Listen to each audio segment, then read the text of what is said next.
Hey, I'm David Foster, and have you ever noticed an awful lot of people make promises that make God look better than He really is, or at least that's what they think. They're trying to say things that would get people to respond and love God, and maybe it's well-meaning, but they over-promise or make promises that God has never made.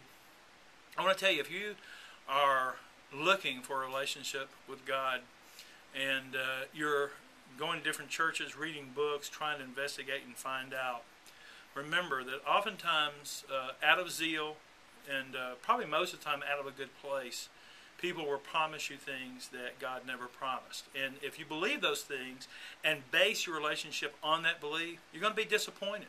That's just not just you, that's me, that's anyone.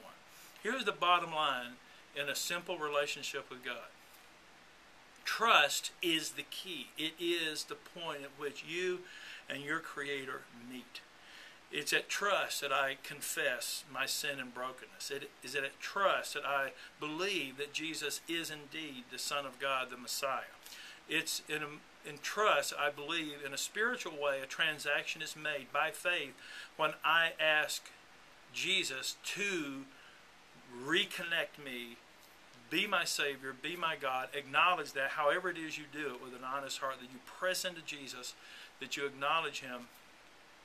Then you establish a relationship, an original connection with God, and that connection grows and is stronger as you live. And the operative way you live with God is trust. You will be disappointed with God, trust me. You will be disappointed when you expect Him to do things He never promised. God never promised that you wouldn't feel lonely, just that you would never be alone. God never promised that you would have everything you ever wanted, just that everything you would ever need. God never promised that you would never get hurt, just that He would get you home safely. God never promised that you wouldn't lose, just that nothing of significance would ever be lost. And God certainly never promised that life would be easy, just that the struggle would be worth it. If you're looking for God and looking for meaning and looking for a kind of relationship that God offers, it all starts with trust. Are you able to trust God and enter into the land of no why necessary?